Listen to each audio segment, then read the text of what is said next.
Hello, আসসালামু আলাইকুম। আমি হোসেন মাহমুদ। প্রতিদিনের মতো ইরাক থেকে আপনারা দেশে এবং দেশের বাইরে থেকে যে সকল ভাইরা আমাদের ভিডিওগুলো দেখে থাকেন, তাদেরকে অসংখ্য ধন্যবাদ। এবং আপনারা আমাকে এতদূর নিয়ে আসার জন্য বা আমার ভিডিওগুলো দেখে আমাকে আরও ভিডিও তৈরি করার অনুপ্রেরণা দেওয়ার জন্য আবারও আপনাদের ধন্যবাদ। নতুন করে যারা মূলত ইরাকে আসার জন্য প্রস্তুতি গ্রহণ করতেছেন, বিশেষ করে কর্মী ভিসাতে, কেননা বর্তমানে ইরাকে স্টুডেন্ট ভিসার যে কার্যকলাপগুলো এই বছরের জন্য অলরেডি কমপ্লিট হয়ে গেছে।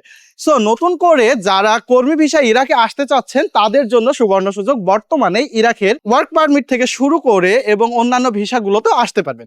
সো অনেকে আমাকে জিজ্ঞেস করেছিলেন যে ভাইয়া, ইরাকে তো আমি যাব, ইরাকে মূলত কোন কোন ধরনের কাজ মূলত হয়ে থাকে। ইরাকে মূলত কনস্ট্রাকশনের কাজ থেকে শুরু করে আপনারা কেউ এয়ারপোর্টে, কেউ রেস্টুরেন্ট এবং অন্যান্য যে বিষয়গুলো আছে, টাইলস মিস্ত্রির এবং অন্যান্য প্লাম্বিং এর এবং ইলেকট্রিক্যালের কাজগুলো বেশি হয়ে থাকে। আমাকে রাকিবুজ্জামান ভাই কোশ্চেন করেছিলেন যে ভাই, ইরাকে মূলত কোন কাজে সব থেকে বেশি বেতন হয়ে থাকে।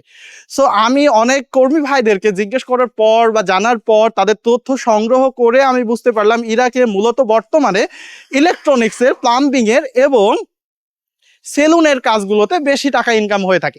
সো আপনারা যারা নতুন করে ইরাকে আসার জন্য প্রস্তুতি গ্রহণ করতেছেন বা নতুন করে ইরাকে আসার জন্য চিন্তা করতেছেন, তারা অবশ্যই প্লাম্বিংয়ের কাজ বা ইলেকট্রনিক্সের কাজ বা ইলেকট্রিক্যালের কাজ বা আপনারা সেলুনের কাজের মতো সাধারণত হাতে করা যায় এবং profit money day to day income করা যায়, এই ধরনের কাজগুলো বেশি শিখে আসবেন।